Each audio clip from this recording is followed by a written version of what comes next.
Il y a encore pas si longtemps, si un auteur voulait faire connaître son livre, il avait deux solutions. Voir son manuscrit sélectionné par une maison d'édition, ou se lancer dans l'entreprise complexe et pas toujours gratifiante de l'auto-édition. Oui, je porte une casquette, mes cheveux refusent de coopérer. Il y a des jours comme ça. Trouver son lectorat, ça n'a jamais été facile, et on ne parlera même pas de la très faible probabilité de pouvoir un jour vivre de sa plume. Dans le cas de l'auto-édition en particulier, c'est très rare de recouvrir son investissement. Mais à l'ère d'internet, les règles ne sont plus les mêmes. En effet, publier en ligne une version numérique de son livre, ça ne coûte rien. Et les salons littéraires ne sont plus le seul moyen de trouver son lectorat. Sur internet, on peut atteindre un grand nombre de nouveaux lecteurs puisque la moitié de la population mondiale est sur les réseaux sociaux. Donc doit bien y en avoir un ou deux qui savent lire. De plus en plus d'auteurs tentent l'aventure de la publication en ligne. Gratuitement ou non, ils mettent leurs écrits à disposition en ligne et peuvent ainsi espérer atteindre des lecteurs qu'ils n'auraient jamais touchés autrement. Mais publier en ligne, ce n'est pas encore une pratique démocratisée. Déjà, elle s'accompagne de son lot d'idées préconçues. Une histoire publiée gratuitement, elle n'a pas de prix, donc pourquoi est-ce qu'elle aurait de la valeur ? Mais c'est également ce qu'on disait des vidéos YouTube au début de la plateforme, et aujourd'hui c'est l'un des médias les plus importants avec une industrie qui brasse des milliards de dollars. Donc pour commencer, disponible gratuitement n'est pas un synonyme de sans valeur. Une autre grosse idée préconçue, c'est que la publication en ligne c'est pour les fanfictions et autres écrits de mauvaise qualité à tendance érotisante et à grammaire variable. Et cette idée ne sort pas de nulle part, on y reviendra. Mais mon objectif dans cette vidéo, c'est de briser un petit peu les idées reçues sur la publication en ligne. À ces fins, j'ai pu m'entretenir avec deux acteurs de cette industrie naissante, Néovel et les éditions Mao. S'entretenir avec des gens qui s'y connaissent sur le sujet, c'est encore le meilleur moyen de s'instruire. Ce que j'espère, c'est qu'après cette vidéo, vous aurez une vision plus claire de ce qu'est ce mode de publication, et que ça brisera un petit peu les biais qui y sont associés. Mais avant ça, on va devoir parler du plus gros succès de l'histoire de la publication en ligne. Accrochez-vous, ça va faire mal. En 2011, l'utilisatrice Snow Queen's Ice Dragon décide de cocher toutes les cases dont on a parlé pour la publication en ligne. Elle se lance dans une fanfiction érotique de la saga Twilight intitulée Master of the Universe. Elle la publie sur un site de fanfiction mais est rapidement forcée de la retirer à cause du contenu un peu trop chaud pour les lecteurs. Snow Queen ne se laisse pas abattre et republie sa fanfiction sur son site personnel 50shades.com. Avec le temps, elle décide de changer les noms des personnages et l'univers dans lequel son histoire se déroule pour en faire une fiction originale plus connue aujourd'hui sous le nom de 50 nuances de Grey. Ainsi, elle peut commencer à le vendre au format e-book et version papier avec des impressions à la demande. Et la demande s'avère être gigantesque, poussée par un bouche à oreille avide de main aux fesses. Ce qui est désormais une trilogie se voit réédité en 2012 par Vintage Books et devient rapidement un des plus gros best-sellers de l'histoire de l'édition. 50 nuances dépasse même le nombre de ventes des livres Harry Potter au Royaume-Uni, vendant plus de 60 millions d'exemplaires à travers le monde. La trilogie sera adaptée au cinéma et Snow Queen's Ice Dragon, de son nom d'autrice E.L. James, devient l'une des autrices les plus lues de l'histoire. Ouais, les livres en eux-mêmes sont descendus par la critique, le monde littéraire étant abasourdi face à la prose médiocre qui se veut au service d'une histoire libidineuse, aux personnages unidimensionnels qui progressent dans une intrigue sans intérêt, prétexte à des scènes érotiques à la limite de la parodie, sans parler de la vision absolument faussée et carrément dangereuse qu'elle propose des pratiques BDSM. Ces livres n'auraient jamais survécu au passage par un comité de lecture dans une maison d'édition. Dans le circuit traditionnel, personne n'aurait parié sur un tel manuscrit. Pourtant, il y avait bien un lectorat pour 50 nuances et en le publiant en ligne, E.L. James leur a donné ce qu'il voulait et qu'il n'aurait jamais eu autrement. Par la même occasion, ça a poussé la littérature érotique sur le devant de la scène, notamment chez Amazon. Il y a tout un catalogue et la plupart du temps, il y a rien qui va. Regardez les titres!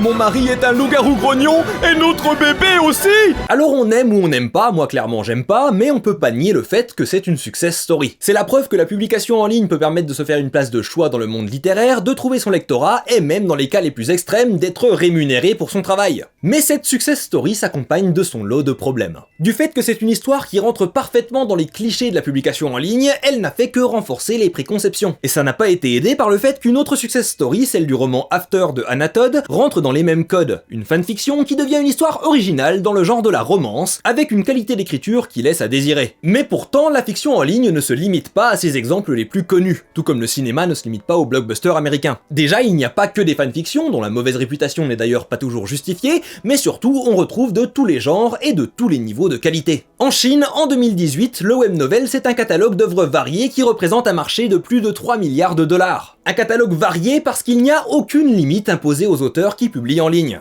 Ils peuvent aller dans n'importe quelle direction et s'essayer à n'importe quel format, ce qui offre un catalogue vaste d'œuvres très différentes les unes des autres. Ils ne sont pas contraints par les mêmes limites que l'impression traditionnelle. Leur ligne éditoriale n'est pas bridée par les coûts d'impression et de distribution. On trouve de tout en ligne, et n'importe qui a sa chance de participer. Que ce soit dans le but de transitionner par la suite vers une publication traditionnelle ou non, Internet regorge d'auteurs, de lecteurs et de plateformes qui cherchent à réunir ces deux groupes qui se cherchent. Et plutôt que d'en parler moi-même, je vous propose d'écouter les avis de personnes qui travaillent dans la publication d'auteurs en ligne et qui s'y connaissent donc un peu mieux que moi sur ce terrain. Et par un peu, je veux dire beaucoup. Ce qui est l'opposé. Avant toute chose, je vous présente en vitesse Néovel et les éditions Mao. Néovel, c'est une plateforme de publication en ligne sur laquelle vous pouvez lire ou publier, avec notamment un gros catalogue d'œuvres en anglais, mais aussi de plus en plus de fiction francophone. Dont la mienne. Les éditions Mao sont une maison d'édition traditionnelle, donc qui publie des livres en version papier et qui se spécialise dans les light novels et les mangas. D'ailleurs, depuis le 30 avril, ils ont lancé la publication du light novel Berserk of Gluttony et ils m'ont envoyé un exemplaire, c'est tip top. C'est aussi une fiction qui a d'abord été publiée en ligne au Japon. J'ai lu le premier tome d'une traite et j'ai hâte de découvrir la suite. Si jamais vous voulez tenter l'expérience light novel, c'est un très bon début. Roxy est ma nouvelle waifu. Ils ont aussi lancé une plateforme de publication en ligne qui pour le moment est en bêta et qui s'appelle Yume. Dessus, les auteurs et les illustrateurs peuvent se rencontrer et collaborer sur leurs projets de manga ou de light novel. Voilà pour le topo, maintenant que vous êtes présentés, je vous laisse avec notre discussion sur la publication en ligne.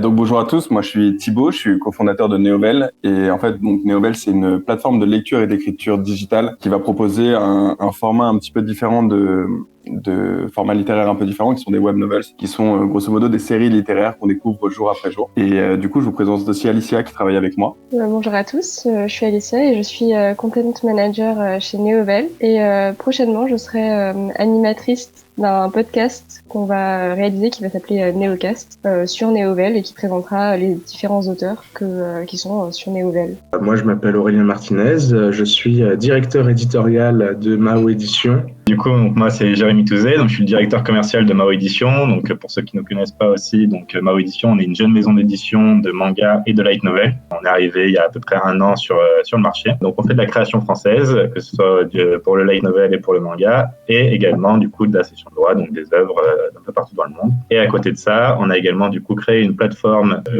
numérique communautaire s'appelle Yume, qui est en fait une plateforme de rencontres créatives où les créateurs peuvent se rencontrer, donc scénaristes et illustrateurs, collaborer ensemble, travailler leur manuscrit, le proposer en lecture en ligne aux lecteurs et déposer leur manuscrit dans notre maison d'édition. Et d'ailleurs, Bastien Le Tropeur est également sur cette plateforme. Vous pouvez retrouver son œuvre. Je suis partout. Et donc du coup, moi, la première question un peu vague, qui est la question qui dirigerait cette table ronde, ce serait, est-ce que le numérique, c'est l'avenir de l'édition? Parce que, d'un autre côté, beaucoup de ce qui se passe en ligne devient l'avenir des médias, que ce soit au niveau du contenu journalistique, que ce soit pour le cinéma et la télévision qui ont été secoués par l'arrivée des plateformes de streaming comme Netflix, Amazon. Donc la question c'est, est-ce que lire en ligne, c'est ce qui nous attend? Si je peux d'abord poser cette question peut-être à Jérémy et Aurélien qui sont entre les deux mondes de l'édition traditionnelle et puis d'édition en ligne. Pour comprendre l'avenir du numérique, il faut déjà faire un état des lieux du numérique aujourd'hui. Et le numérique aujourd'hui, pour une maison d'édition, ça reste assez marginal pour l'instant, 2 à 5% du chiffre d'affaires d'une maison d'édition. Donc c'est pas énorme non plus. Après, il faut savoir que les usages augmentent. Le numérique a beaucoup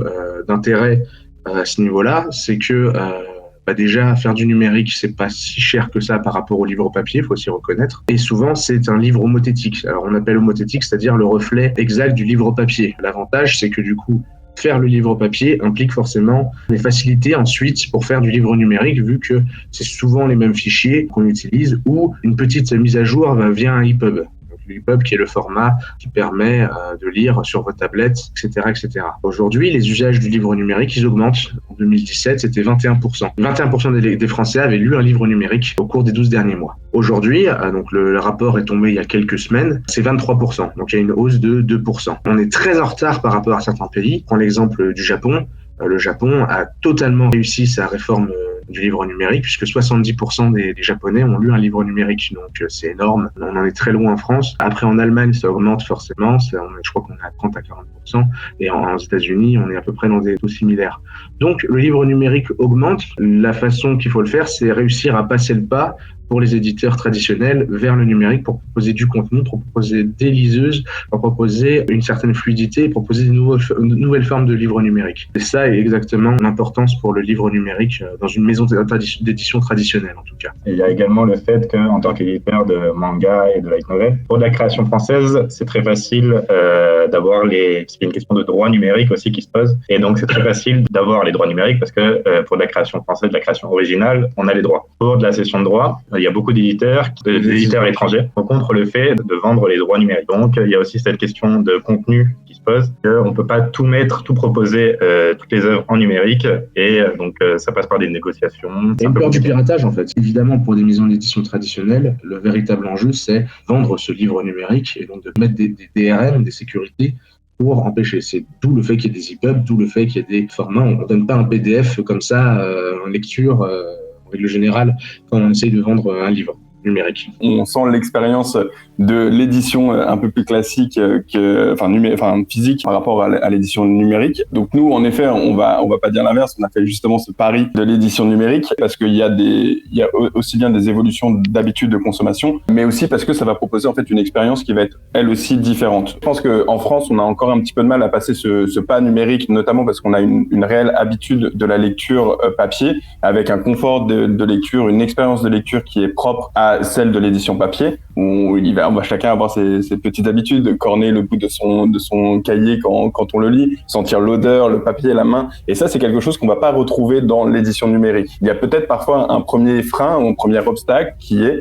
je sais ce que je perds, mais je sais pas ce que je vais gagner derrière. Nous, on a pris le pari de l'édition numérique parce qu'il y a plusieurs atouts. Le premier, il a été dit, il y a une question déjà, premièrement, d'accessibilité, un peu plus de facilité de diffusion pour notamment les créateurs de contenu que sont les auteurs, ou alors dans le cas des light novels, il y a aussi les notions des illustrateurs. Donc, il y a déjà cette facilité d'accéder, donc il y a aussi plus de contenu. Et à côté de ça, nous, on mise aussi sur le fait que l'expérience digitale sera une expérience qui sera, elle, différente de celle papier, pas forcément en opposition. Elles seront même, pour moi, complémentaires. Donc, cette expérience, ça va être notamment basée sur, le digital permet la possibilité de discuter avec d'autres personnes, de lire dans d'autres conditions. Cette notion, justement, d'accessibilité, elle est accrue et elle vit aussi avec son temps, avec sa génération qui consomme maintenant de plus en plus sur son smartphone, sur son ordinateur. On lit beaucoup sur smartphone quand il s'agit du numérique. Est-ce qu'on lit du coup les mêmes choses vraiment que ce qu'on pourrait lire sur papier ? Est-ce que la façon dont on lit va impacter ce qu'on lit ? Lire en numérique, ce n'est pas la même façon que lire du papier.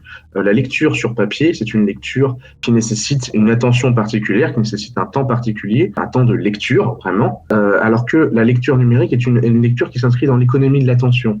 C'est-à-dire qu'on va lire dans les transports, on va lire sur ton smartphone, et aujourd'hui, sur une liseuse aussi. Mais tout ça, en fait, on pense que ce sont des changements d'habitude, en fait, et on ne lit pas de la même façon de manière numérique que de manière physique. Et en plus, même, on ne produit pas du contenu de la même manière en physique qu'en numérique. Quand on prend l'exemple du numérique, on va avoir notamment d'autres types de formats. Des formats qui se basent plus sur le scroll. Le scroll, donc le mouvement vertical du smartphone. Et donc, du coup, je pense l'exemple des webtoons. Les webtoons est l'exemple parfait. C'est court, c'est facile à lire et ça scrolle. Et c'est vraiment des nouveaux formats qui sont faits pour le numérique. Je prends d'autres exemples. Le Turbo Média, c'est des sortes de BD qui se rapprochent un peu des films, en fait. C'est-à-dire qu'on va avoir des animations, on va avoir des choses comme ça qui vont être un mix entre la BD classique et le dessin animé, en réalité.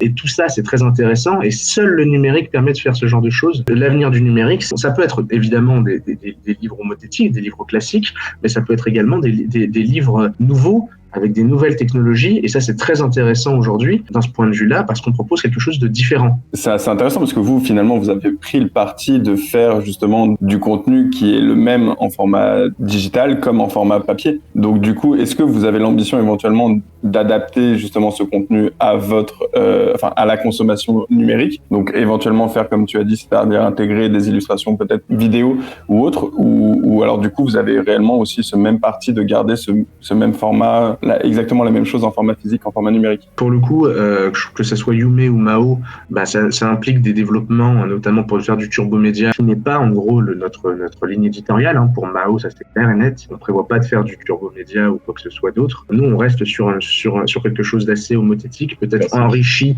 par un EPUB avec des liens hypertextes, des choses comme ça. Mais pour l'instant, on reste sur de l'édition plus classique pour des raisons purement éditoriales et pour l'instant, notre cœur de de métier et le cœur de notre marché, c'est vraiment l'édition physique. L'édition numérique, évidemment, on en fait à côté, mais ça reste marginal en fait par rapport à la vente de nos livres papier et à la promotion de nos livres papier également. Yume est également là pour proposer du nouveau contenu. Donc justement, l'idée de Yume, c'est de mettre en avant de nouveaux créateurs qui n'ont pas forcément de visibilité, pas forcément l'opportunité de se faire connaître et du coup de pouvoir proposer leurs manuscrits, que ce soit du light novel du coup ou du manga, à un groupe de lecteurs, à une communauté qu'on essaie de développer justement au maximum pour que justement ces lecteurs puissent trouver du nouveau contenu qui se trouve pas autre part. En fait, le fait de relier cette plateforme à une maison d'édition professionnelle, ça rajoute d'autant plus de valeur aux manuscrits et aux œuvres qui sont sur cette plateforme. Et ça donne des opportunités en fait à ces créateurs. Le numérique aujourd'hui est un formidable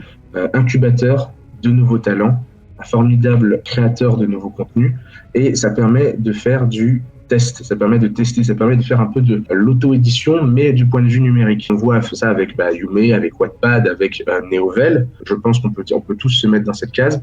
Ce sont des incubateurs qui permettent à des auteurs de tester le marché, de tester, on va dire, son roman auprès d'un public. L'attrait du numérique, c'est justement cet aspect un peu, je peux réécrire, je peux modifier, cet aspect non définitif, en fait, en réalité, que permet, en fait, le numérique. C'est prendre les atouts du numérique pour la création, pour permettre ensuite, pourquoi pas, une édition physique plus traditionnelle, mais en tout cas, ça permet d'avancer. De la même manière qu'au Japon, on a les web novels, puis après la publication physique en light novel. On n'a pas du tout encore cette culture en France de la lecture en ligne, alors que, par exemple, le Japon, voilà, pour eux, c'est quelque chose qui se fait depuis un bail, depuis genre la fin des années 90, ils commençaient déjà à publier des web novels qui finissaient par être publiés en physique. Comment convaincre les lecteurs français, qui sont très attachés à la tradition et à la lecture papier, de s'y mettre?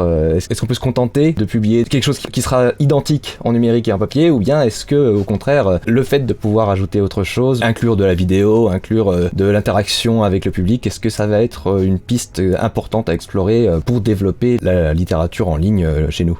Justement, tu l'as dit, il y a quelque chose d'assez culturel, mine de rien, derrière les web novels, notamment pour prendre cet exemple-là, où justement, en effet, c'est culturellement très imprégné d'Asie, notamment de Japon et de Chine. Je pense qu'on a de la chance en France, on a une édition qui est riche, qui est encadrée. Les prix des bouquins sont encadrés, l'accompagnement est encadré. Il y a réellement en fait une culture propre à l'édition française qui, pour moi, aujourd'hui, est un atout dans l'édition numérique. Ça permet une structure et ça permet du coup un accompagnement de meilleure qualité, comparé où justement Japon ou Chine, où ça va être un petit peu plus, je publie mon contenu, on voit si ça marche et peut-être éventuellement la prochaine étape est l'édition. Donc il peut y avoir une approche culturellement différente et à mon avis la culture française est riche là-dedans dans cette approche culturelle de l'édition. Après ça c'est vraiment pour l'approche de l'accompagnement de l'auteur et de l'outillage de cet auteur, mais il y a aussi une approche autour du contenu avec un contenu qui peut être à la fois soit un frein parce qu'on se dit c'est très culturellement fort, par exemple sur les web novels où il va y avoir des notions proches du bouddhisme, du taoïsme, et quand on connaît pas, c'est pas forcément quelque chose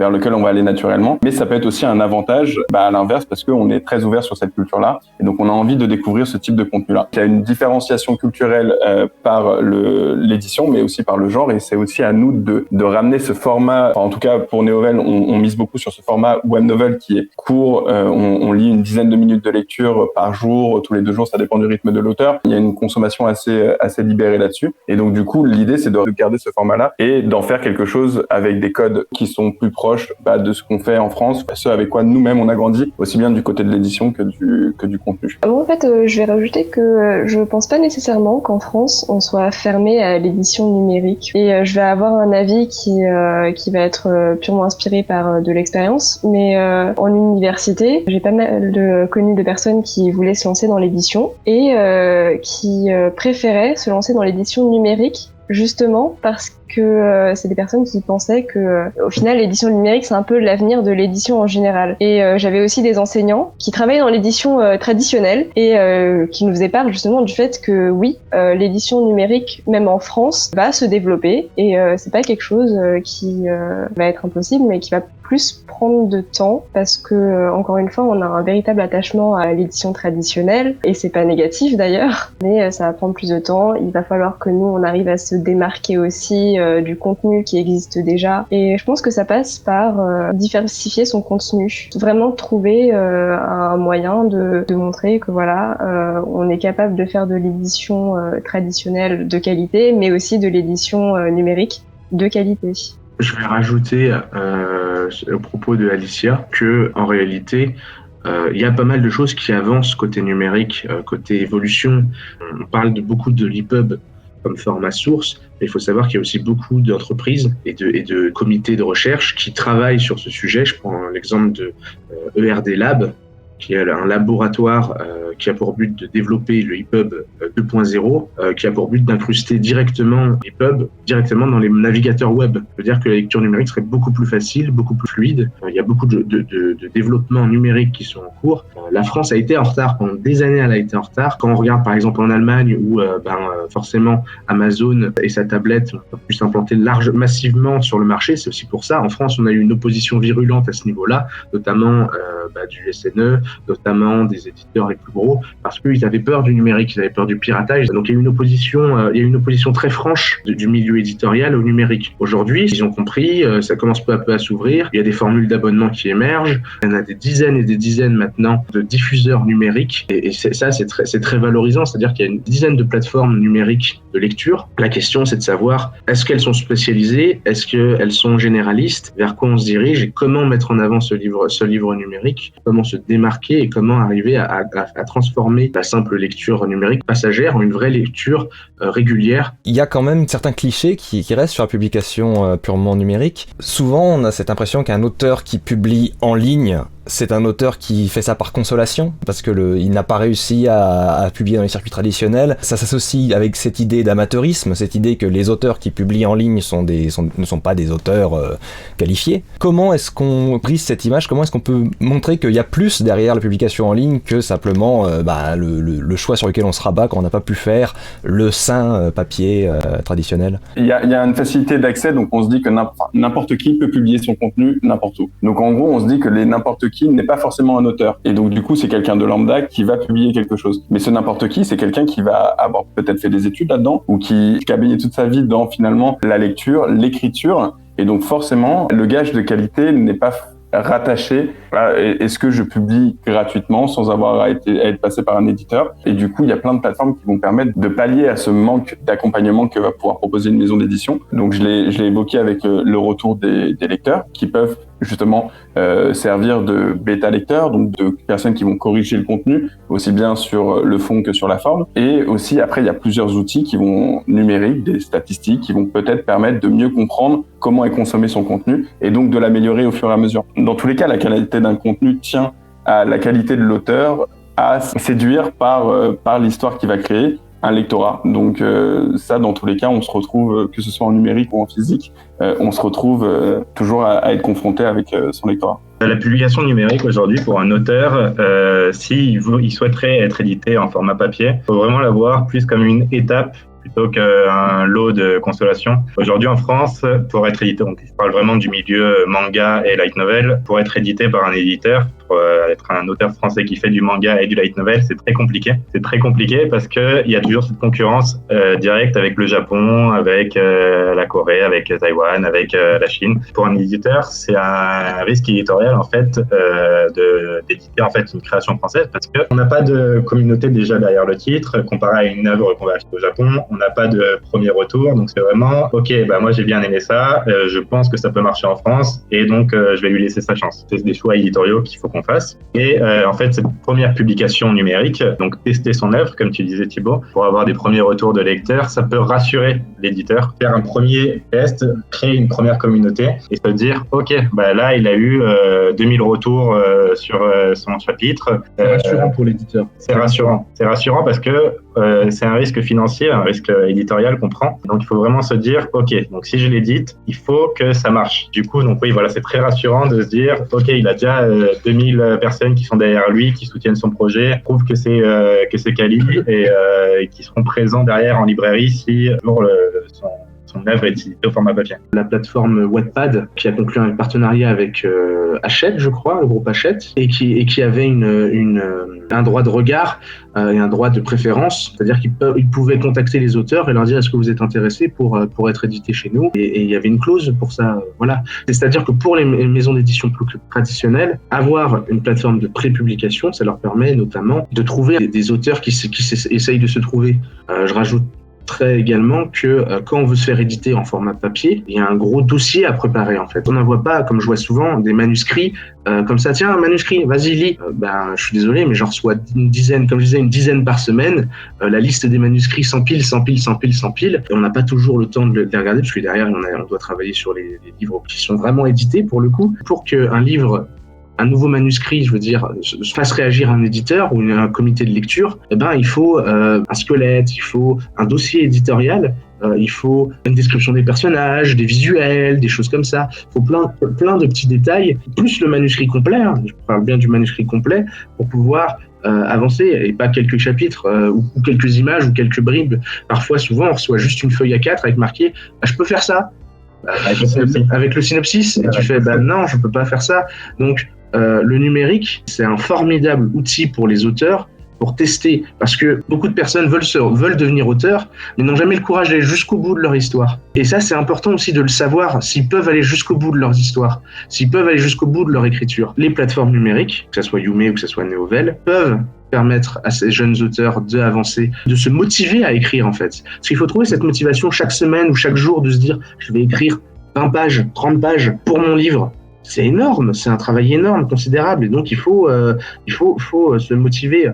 Ouais, il faut faire ses preuves. Souvent aujourd'hui, il y a beaucoup de livres qui sortent en auto-édition, seuls, sans éditeur évidemment, sans beaucoup de relecture pour certains. La relecture, les critiques, ça fait partie du processus de publication du livre. Beaucoup de livres aujourd'hui sont publiés, en plus Amazon le permet avec son service d'impression à la demande, de publier directement son livre. C'est super. Mais beaucoup de livres aujourd'hui sont mornés en fait dès le départ, parce qu'ils n'ont pas été assez suffisamment travaillés, suffisamment corrigés, suffisamment relus pour arriver à ça. Et souvent, le numérique permet justement ce travail de réflexion, ce travail de retour avant d'une publication, peut-être la sacralisation, la consécration papier, peut-être, mais ça se trouve, il n'y a pas besoin, la consécration numérique suffit pour certains, c'est pas forcément nécessaire. Ce qui est important, c'est d'avoir ce retour sur soi-même, sur son œuvre, parce que la plupart des auteurs n'ont pas le recul suffisant pour se dire est-ce que ce que j'écris c'est bien. Ils vont dire c'est bien parce qu'ils vont être satisfaits, mais ils ont besoin du regard des autres pour évoluer. Et je reprendrai, alors ça c'est une citation que j'adore utiliser de Nicolas Boileau: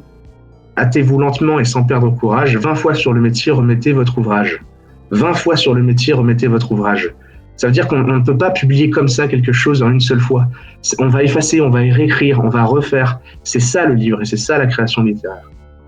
Mais du coup, ce qui est intéressant, c'est que le numérique brise le fait que le travail de réécriture se fasse tout seul dans son coin. Ça peut être un petit peu compliqué parfois pour des auteurs de trouver la motivation de se dire ce que j'ai mis beaucoup de temps à écrire, je vais devoir le retravailler pour que ça colle à une édition. Alors que ce qui est intéressant avec le numérique, c'est que du coup, on va se retrouver directement avec des premiers lecteurs qui vont te dire ton histoire elle est bien, moi j'ai envie de savoir la suite. Je peux même t'aider à construire cette histoire. Et du coup, il y a une autre relation qui se crée et qui, elle, à mon sens, est beaucoup plus moteur de création que finalement, si l'auteur se retrouve généralement un peu dans son coin. Souvent, on a la caricature de l'écrivain derrière son bureau avec la page blanche qui galère à écrire. Et vraiment, le numérique permet de briser un peu aussi cette solitude, à mon sens, de l'auteur parce que il trouve directement son lectorat. Et ça peut être un réel moteur de création, à mon sens. Il y a peut-être un truc qui fait peur aux auteurs avant de publier numériquement, c'est le fait que s'ils ont déjà balancé leur manuscrit en ligne, ils peuvent avoir peur justement de se faire refuser à cause de ça, parce qu'on leur dit il n'y a plus d'exclusivité sur ton manuscrit, n'importe qui peut le copier-coller. Comment est-ce qu'on gère ça pour rassurer les auteurs, pour leur dire non, tu peux publier en ligne et tu n'es pas en train de gâcher ton histoire en l'offrant gratuitement au monde? Alors non, déjà d'un point de vue juridique, ce qui compte c'est la date de publication. À partir du moment où l'œuvre est publiée, on est propriétaire, on est auteur de l'œuvre. C'est la loi qui le dit. Il peut y avoir évidemment ce qu'on appelle de la contrefaçon, et non pas du plagiat. Le vrai terme c'est le terme contrefaçon, c'est-à-dire quelqu'un qui va voler le travail d'un auteur. Généralement, c'est très facile à prouver à partir du moment, c'est prouvable en tout cas à partir du moment où on a les dates, le manuscrit dans un coffre-fort. À partir du moment où on peut prouver qu'il y a une date indiquée quelque part, c'est suffisant. Il n'y a pas de débat là-dessus. Pour la question de non, tu l'as publié en ligne, il n'y a plus d'exclusivité. Généralement, c'est l'effet inverse, parce que généralement, quand c'est publié en ligne, si ça marche, on a envie de le publier en physique parce qu'il y a plein de gens qui ne lisent pas sur un numérique, comme on a dit, ça fait 23%.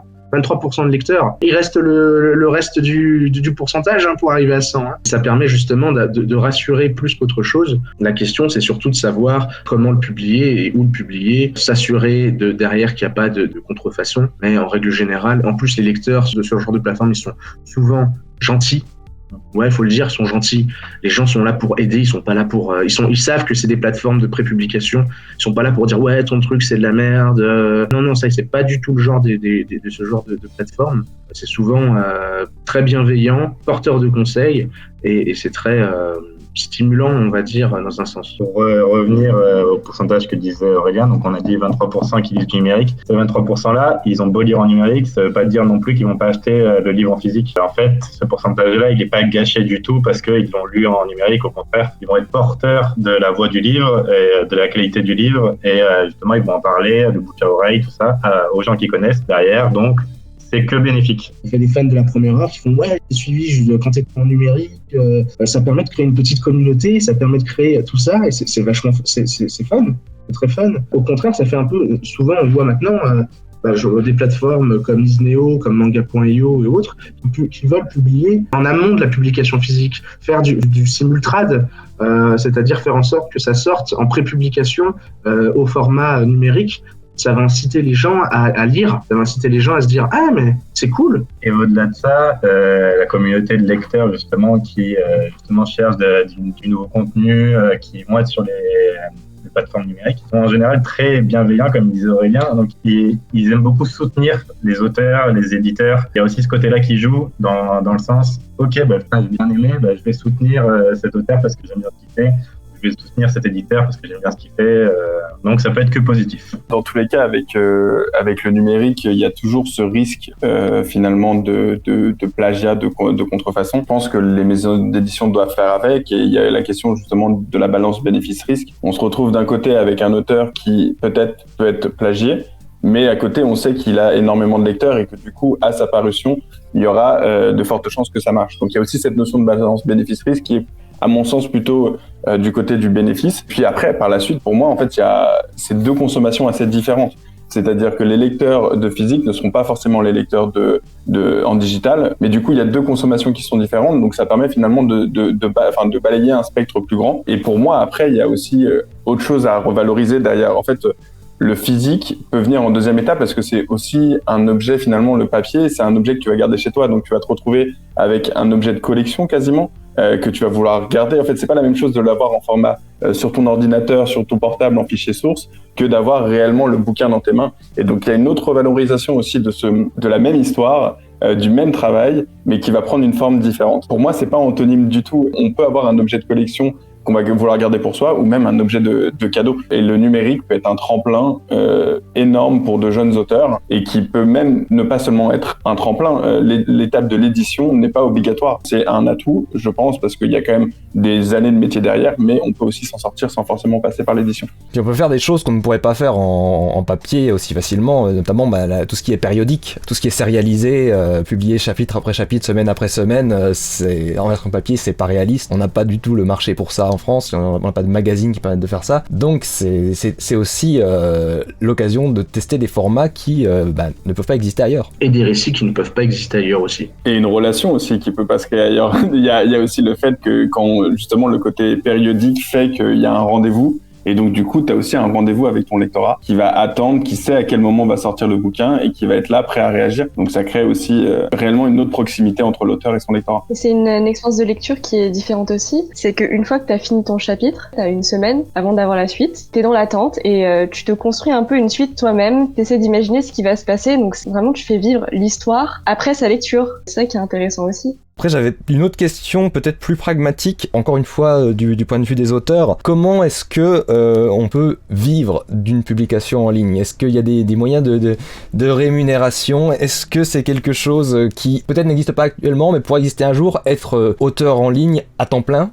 Est-ce que c'est quelque chose qui est réaliste ? Personnellement, nous, chez Néovel, on y croit. On y croit grandement, c'est même un peu notre mantra. Déjà, il faut savoir qu'il y a déjà une culture du don qui est assez présente dans, alors je parle vraiment des web novels, mais du coup il y a réellement cette culture de un auteur publie quelque chose que j'aime, j'ai envie de l'aider et je vais faire une donation directe, soit par du PayPal, soit par du Patreon, soit par des trucs comme Ko-fi ou autre. Il y a plein de plateformes qui permettent ce don, donc il y a déjà naturellement cette culture du don. Alors de là à dire que on va pouvoir vivre du don, on n'y est pas encore non plus, parce qu'il y a des grands auteurs qui y arrivent, mais la plupart, on va pas se mentir, n'y arrivent pas. Nous, on a décidé en tout cas là je vais parler du coup pour Néovel, on a vraiment pris le parti d'essayer d'outiller au maximum les auteurs. Cet outillage, il passe par forcément un outillage financier, c'est-à-dire qu'ils soient rémunérés pour leur travail, et nous on a décidé de mettre ça en place pour en fonction de leur influence. Quand on est sur le format classique, on a un investissement premier, je vais relier mes manuscrits, je vais les envoyer à droite, à gauche, ça fait un coût, etc.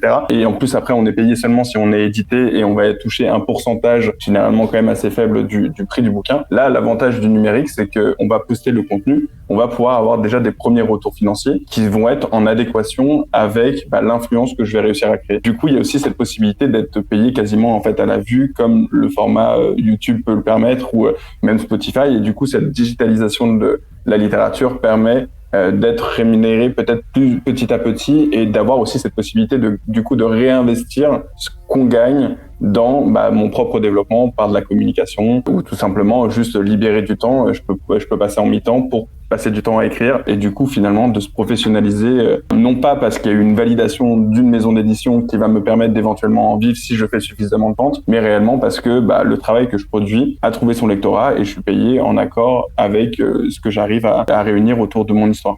Ça manque de structure encore aujourd'hui. Je pense que réellement cette notion de la rémunération des auteurs, elle manque encore un peu de structure entre les donations et certaines plateformes qui le font, et il n'y a pas une rémunération égale entre les différentes plateformes. Mais je suis persuadé que l'édition numérique permettra à des auteurs de s'auto-éditer finalement. Après, il faut qu'on rappelle quand même sur la question est-ce qu'on peut vivre en tant qu'auteur numérique. Déjà, c'est pas facile déjà pour les auteurs de vivre en version physique. Déjà, vivre de sa plume aujourd'hui, c'est très difficile. Je souhaite que ça change, évidemment, on souhaite que ça change, mais aujourd'hui, si on fait un état des lieux, il y a que 10% des auteurs qui arrivent à se payer chaque mois au-dessus d'un SMIC. Donc à partir de là, ça fait pas beaucoup. Et 2% seulement arrivent à vivre confortablement. Donc à partir de là, si on parle même sur le physique, 90% des auteurs, c'est une activité annexe, c'est un complément de revenus, mais ce n'est pas une source de revenus principale. Déjà, si on revient même sur le livre physique, c'est pas toujours gagné. Ensuite, si on part sur le numérique, je sais que je déprime pas mal les auteurs quand je dis ce genre de choses, enfin quand je dis l'ensemble les deux choses, je suis désolé, mais c'est important de savoir que le best-seller, ça ne concerne qu'une minorité d'auteurs, souvent déjà bien implantés en plus. L'argent vient après, en règle générale, quand on est auteur. Pour le numérique, comme j'ai dit, ça correspond à 2% des ventes aujourd'hui d'une maison d'édition. Ça veut dire que les lectures ne permettent pas de se payer suffisamment pour dégager un salaire. Ça génère des revenus, ça génère des droits, des royautés évidemment, mais ce n'est pas suffisant. Donc en effet, la solution qu'a annoncé Thibaut, les dons, etc., c'est quelque chose de très important pour les auteurs. C'est une très bonne idée et ça permet aux auteurs de se développer. Aujourd'hui, c'est difficile d'être un auteur tout court.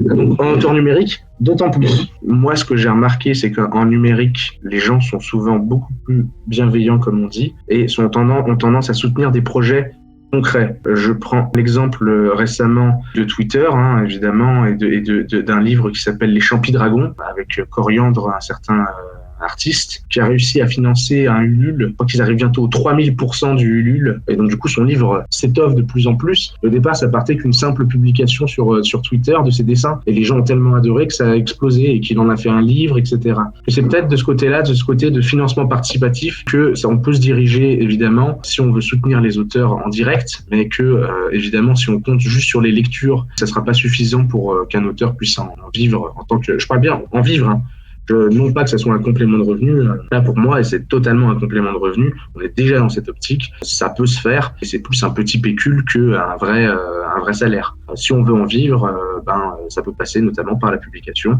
de financement participatif, d'œuvres, ça marche très bien comme ça, ça peut marcher très bien comme ça.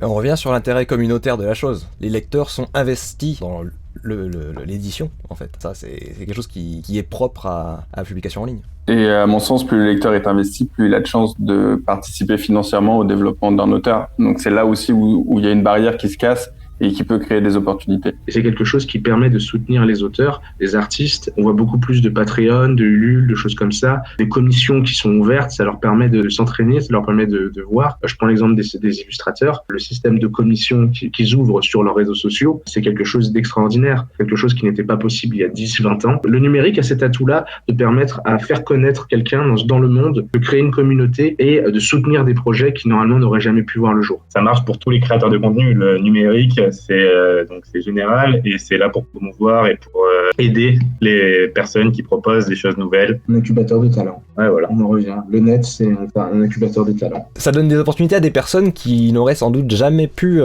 parce qu'ils n'ont pas les contacts, parce qu'ils n'ont pas le simple savoir-faire de communication, de se faire lire, quoi. Donc ça offre des voix à des personnes nouvelles, à de nouveaux types de personnes, et c'est ça qui est vraiment intéressant avec Internet. Ça permet également aussi de faire des rencontres. C'est le principe même en fait de Yume, en fait, de notre plateforme, qui a pour but de faire rentrer en fait des scénaristes et des illustrateurs ensemble. Un illustrateur a besoin d'un scénario, un scénariste a besoin d'une couverture ou quoi que ce soit, ou d'illustrations dans son livre. Mécaniquement, ils peuvent se rassembler, ils peuvent se rencontrer, ils peuvent collaborer ensemble. Et c'est ça en fait que permet en fait aussi le numérique, c'est aussi de permettre de faire des rencontres et combiner des talents. D'où le but de Yume. En tout cas, si je prends mon expérience personnelle, ce qui me change entre une lecture bouquin dans mon canapé, c'est que je lis tout seul, je vis mon histoire seul. Et dans ma lecture numérique, j'ai aussi cette opportunité de la lire seul, il n'y a pas de problème là-dessus, mais j'ai aussi cette opportunité, si je le veux, d'avoir peut-être un contact direct avec l'auteur, ou même tout simplement un contact direct avec des personnes qui partagent la même chose que moi, quasiment au même moment que moi, et j'ai une possibilité d'en discuter. Et ça ouvre un champ des possibles sur créer une communauté et engager des personnes derrière une histoire. Et ça, je pense que pour un auteur, c'est primordial, et pour des lecteurs, c'est une nouvelle expérience qui a tout son intérêt. Consommer local, consommer en direct. J'ai quelque chose qui revient très souvent dans mes commentaires concernant Renégat, mon web novel, c'est que les gens demandent si c'est possible de le sortir en livre audio, et je me demandais si c'était une piste intéressante pour la publication en ligne, c'est d'avoir la page sur laquelle on peut lire le texte, et en même temps à côté la version livre audio pour ceux qui préfèrent l'écouter. Est-ce que c'est une possibilité que vous envisageriez ? Évidemment, il est toujours possible de le faire de manière amateur, si vous avez une belle voix, une voix sensuelle, Bastien. Oui, toujours. Après, évidemment, pour arriver sur des plateformes comme Audible, ça demande à l'éditeur de faire des gros investissements. Il y a deux types de livres audio en réalité. Il y a les livres audio où il y aura un narrateur qui va parler tout le long du livre. C'est le livre audio le plus classique. Il y a les livres audio scénarisés avec des explosions, des bruits, des onomatopées, tout ce qui est effets spéciaux et c'est fixe. Et plusieurs comédiens de doublage, parce que c'est carrément du doublage, qui vont en fait interpréter l'œuvre. Et ça, tout de suite, ça arrive à des montants beaucoup plus importants, que ça soit pour un livre audio classique ou pour un livre audio scénarisé. Ça demande des ressources énormes pour arriver sur ça. Donc évidemment, tout peut être fait de manière amateur. Si on a une belle voix, si on croit à son talent d'orateur, tout le monde peut le faire évidemment. Je conseille quand même évidemment, comme pour l'édition, de faire appel à des professionnels. C'est leur métier. Ils savent quand s'arrêter, ils savent quand couper. Et généralement, ça rend tout de suite plus quali. Voilà, ouais, c'est ça, c'est le mot. Donc évidemment, c'est possible. Le livre audio, c'est une très bonne idée. Et d'ailleurs, c'est aussi un des attraits du numérique aujourd'hui, le livre audio. Et au-delà de ça, ça peut également servir en tant qu'outil de communication. Ça voyage très bien en fait, le livre audio. Tu peux l'écouter pendant que tu vas choper ton métro, pendant que tu vas au travail. C'est une autre expérience de découverte d'un livre, encore une fois. Depuis le début, on parle d'une chose, c'est de l'évolution de la consommation de la littérature aujourd'hui, et le numérique en fait partie. Audible, à mon sens, en fait lui aussi partie. C'est une nouvelle façon de consommer des histoires. En plus, ce qui est assez fort, c'est que derrière les web novels, c'est très culturel. Il y a 70% des lecteurs de web novels qui écoutent ou veulent écouter leur contenu en audio. Donc il y a une réelle attente, il y a un réel besoin. Et derrière ce besoin-là, il y a aussi un besoin de qualité. On peut se permettre de le faire en amateur, mais du coup, en effet, il y a une question d'expérience, d'écoute, du coup, qui a son importance. Après, on peut reprendre exactement la même discussion qu'on a eue depuis le début autour des auteurs. On peut la mettre autour de personnes qui veulent prêter leur voix à des histoires. Donc en soi, on se rejoint aussi derrière le numérique, où n'importe qui maintenant pourrait aussi proposer sa voix et se construire finalement son propre parcours, remettrait quasiment le même discours que ce que j'ai autour des auteurs qui veulent s'auto-éditer. Je mettrais un petit peu le même discours derrière des prêteurs de voix qui racontent des histoires et se professionnalisent au fur et à mesure. Il y a dans tous les cas une phase de transition. C'était comme pour YouTube aussi au départ. La qualité des vidéos n'était pas forcément tout le temps au rendez-vous, mais parce qu'on a permis à des youtubeurs youtubeurs, à des personnes de se professionnaliser, de s'outiller, aujourd'hui on se retrouve avec des contenus de qualité. Et c'est ça aussi qui fait la beauté des plateformes digitales. Pour rejoindre sur la côté audible, moi j'aurais tendance à croire qu'on peut passer aussi par le côté amateur pour aller chercher la qualité sur un nouveau type de consommation. Comédien voix off, c'est comme auteur, c'est comme illustrateur, hein, c'est un métier qu'il faut apprendre, qu'il faut pratiquer. Et, si jamais on veut avoir une qualité qui sera aux attentes des lecteurs ou bien des auditeurs, il faut le faire encore et encore jusqu'à ce qu'on soit bon, quoi. Sinon, tout ce que je voulais, c'était terminer sur des recommandations que vous pourriez avoir de web novels, de light novels, de manga, même de romans traditionnels, juste pour avoir un petit peu vos recommandations lecture. Pour une recommandation sur Néovel spécifiquement, il y a un web novel que je recommanderais, qui s'appelle As Iron Sharpens Iron de PJ Herring. Et ça parle de deux amis qui passent une journée ensemble et qui ont des discussions philosophiques sur leur vie, l'adolescence. C'est écrit d'une manière tellement belle. Moi, j'ai pu échanger avec l'auteur et il m'a fait part de ses inspirations spécifiques à l'endroit où il a grandi, et ça c'est hyper important, et j'ai trouvé ça très très intéressant que ce soit quelque chose qu'il a voulu intégrer et vraiment rendre hommage à la ville dans laquelle il a grandi, et je trouve ça très beau. Pour ma part, c'est toujours compliqué de recommander une seule chose. Donc nous, c'est passé par une histoire qui s'appelle Coiling Dragon. C'est une web novel. C'est tout simplement une histoire fantastique basée autour de croyances plutôt asiatiques, autour par exemple du bouddhisme ou du taoïsme. Et en fait, ça va être le style littéraire s'appelle du wuxia. Et en fait, c'est donc grosso modo l'histoire d'un mortel qui va apprendre un petit peu ce qui se passe autour de lui, c'est-à-dire l'influence de l'eau, de la terre, du feu, etc. et qui va développer des techniques fantastique, de la magie pour pouvoir ensuite après vivre sa propre aventure. On se retrouve vraiment dans une histoire fantastique qu'on va suivre jour après jour. L'histoire est relativement longue, je crois qu'il y a autour de 2500 chapitres. Donc quand je vous recommande ce genre de bouquin, vous êtes parti pour une petite voire même une grande aventure. En tout cas, moi c'est comme ça que je suis rentré par les web novels. Donc je trouve que c'est une histoire assez dynamique, assez agréable à lire, qui se prête totalement à cette façon de consommer. Et après, je vais juste reparler très rapidement d'un deuxième bouquin que je viens de découvrir sur Néovel, qui s'appelle Lever Action et qui en gros est un bouquin écrit par un de nos auteurs les plus suivis sur d'autres plateformes et sur la nôtre aussi d'ailleurs, qui s'appelle Raven's Dagger. C'est un western science-fiction. Et là où j'étais particulièrement impressionné par cet auteur-là et notamment ce bouquin-là, c'est en fait le rythme qu'on peut trouver dans son écriture ou dans les phases de duel, de baston. Il y a un rythme d'écriture où on voit quasiment des slow motion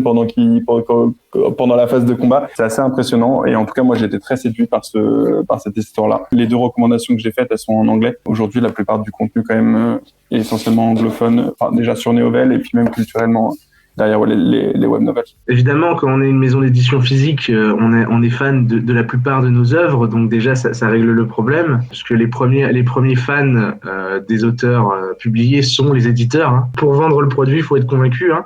D'abord, j'ai parlé du titre light novel qui fonctionne, qui est chez nous, qui est une création originale, qui est Les Enfants de Gore. C'est très très bien écrit. On est en train de travailler sur le tome 2 avec l'auteur Sylvain Ferrieux. C'est une très bonne histoire sur la légende du roi Arthur, mais du point de vue de Gore, donc le royaume du Nord. Donc les royaumes du Nord, c'était les adversaires du roi Arthur. Et donc du coup, on suit l'histoire de Uther Pendragon jusqu'à Arthur, évidemment, mais du point de vue un peu des gens qui sont dans le Nord et qui vont un peu subir ça un peu contre eux, contre Arthur, mais ils vont avoir leurs propres aventures, évidemment, leurs propres affaires familiales, etc.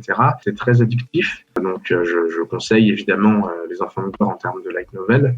Sinon, évidemment, je vais parler de tous les auteurs qui sont sur Yume, ces auteurs qui essayent de sortir de ça, que leurs manuscrits soient publiés. Je pense notamment à un certain Le Tropper, Yorak, l'agence des Magical Wargirl. Il a eu son financement participatif pour son 4e tome, justement, en plus. Hein. Amaryllis, Red, j'ai vu, enfin plein de petits auteurs inconnus encore du public. Mais ils essayent de s'en sortir, et donc c'est vers ces auteurs-là que je veux mettre en lumière aujourd'hui tous ces auteurs qui essayent de voir leur manuscrit devenir réalité. Donc là, prochainement, on sort du coup Berserk of Gluttony, qui est un light novel de dark fantasy, avec une histoire très prenante et très intéressante. Donc on est un peu sur un mélange de Sword Art Online et de Berserk, ça parlera un peu à tout le monde. Donc du coup, voilà, donc ça c'est notre prochain titre, notre premier titre japonais, c'est aussi très important pour nous, et du coup ça sortira le 30 avril, donc si ça vous intéresse, n'hésitez pas à y faire un tour et à nous faire vos retours, hein, évidemment. Et comme disait Aurélien, n'hésitez pas à aller soutenir les créateurs du coup sur Yume, sur Néovel. Les auteurs en ont besoin. Les auteurs ont besoin qu'on les encourage et donnez-leur de la visibilité comme ils le méritent, hein, tout simplement. Donc. Et du coup, oui, les liens seront dans la description pour les gens qui veulent aller sur ces plateformes pour découvrir, que vous soyez lecteur ou auteur, allez-y. Je sais pas si vous avez un message pour les lecteurs, pour les auteurs qui veulent aller faire un tour sur Néovel et Yume. En fait, on est plus qu'une plateforme de lecture et d'écriture, on est réellement en fait une communauté. Derrière la communauté, il y a les lecteurs, les auteurs. Mais il y a aussi Néovel, on est partie prenante de cette communauté, donc vous pouvez nous retrouver sur Discord, on discute quotidiennement aussi bien avec nos auteurs qu'avec nos lecteurs et on est preneur de tout retour positif comme négatif pour qu'on puisse évoluer au maximum. Donc n'hésitez pas à rejoindre vraiment cette communauté et à prendre part à toutes ces aventures qu'on est en train de créer tous ensemble. Donc c'est ouvert à tous et on sera ravis de tous vous accueillir. Du coup, profitez de l'aspect communautaire des plateformes numériques, justement parce que vous avez la possibilité de partager votre expérience de lecture, de partager votre avis, qu'il soit négatif ou positif. Ça apporte quelque chose à l'auteur qui peut du coup se baser sur votre avis. Si c'est juste parce qu'on a peur de vexer l'auteur ou de dire quelque chose qui est négatif, faut pas hésiter. La plupart de nos auteurs, justement, sont preneurs de ces avis négatifs. Profitez et partagez vos lectures. Pour Yume, pour un petit message de fin, donc n'hésitez pas, donc pareil, à faire un tour sur la plateforme, à postuler en tant que créateur et surtout n'hésitez pas, donc la plateforme est encore en version bêta, ça fait un peu moins de 6 mois qu'elle est sortie et n'hésitez pas à nous faire vos retours en proposition de fonctionnalités, qu'est-ce qu'on pourrait améliorer sur la plateforme pour au niveau de l'immersion, au niveau de l'expérience de lecture qu'on peut vous offrir. Donc l'idée c'est vraiment d'optimiser tout ça au maximum. Donc voilà. Moi je parlerai aux auteurs en disant ne perdez pas courage, vraiment travaillez sur votre manuscrit, prenez le temps qu'il faudra. De toute façon, vous n'êtes pas pressé par le temps. Quand on écrit un manuscrit, vous avez le temps de l'écrire. Faites-le, utilisez-le à bon escient, parce que vous n'avez plus ce temps, ce même recul quand vous êtes publié. Jouez sur ce temps-là pour écrire au mieux votre histoire. C'est un long chemin semé d'embûches. L'édition, la publication, c'est un long chemin, même après la publication, c'est-à-dire la promotion, la communication, tout ce qui joue avec le livre, puisqu'on a l'écriture du livre, mais il y a l'après-livre, l'après-écriture. Il faut écrire les suites, évidemment, s'il y a des suites. Donc du coup, prenez le temps de bien écrire, vous avez le temps actuellement. Mieux vaut une bonne histoire bien écrite plutôt que quelque chose d'envoyé à un éditeur qui est incomplet, manquant, et qui donc du coup ne va subir que des refus. D'ailleurs, même si vous prenez un refus, ça ne veut pas dire qu'un autre éditeur ne sera pas intéressé. Ça se trouve, c'est pas sa ligne éditoriale. Ça se trouve, c'est pas le bon moment. Là, en l'occurrence, avec le Covid, c'est rarement le bon moment. Allez-y, prenez votre temps, réessayez, refaites des tentatives. Ne perdez pas courage. Le but, vous avez toute la vie devant vous. Voilà. Et du coup, on vous retrouve sur vos réseaux, sur papier pour Mao Édition. Et puis, merci encore et à très bientôt. Merci à toi. Voilà, j'espère que ça a été intéressant pour vous. Pour moi, en tout cas, ça a été très enrichissant. C'est un sujet qui est assez peu traité alors qu'il y a énormément de choses à dire et de clichés à briser. Encore merci à Néovel et aux éditions Mao de m'avoir permis de faire cette vidéo. Avec un peu de chance, vous en ressortez un peu plus éduqué sur le sujet de la publication en ligne et peut-être que certains d'entre vous auront envie de tenter l'expérience en tant que lecteur ou en tant qu'auteur. Dans les deux cas, je vous ai mis les liens de Néovel et Yume dans la description, donc n'hésitez pas à aller y faire un tour. Encore un gigantesque merci aux tipeurs et aux membres grâce à qui ces vidéos sont possibles. À la surprise d'absolument personne, des vidéos sur l'écriture, ça ne fait pas le buzz. Donc c'est grâce à vos dons que je peux me permettre de parler de ces sujets un peu moins grand public. Merci beaucoup. Moi je vous retrouve très bientôt pour de nouvelles vidéos qui, je l'espère, vous plairont. Tropper, out.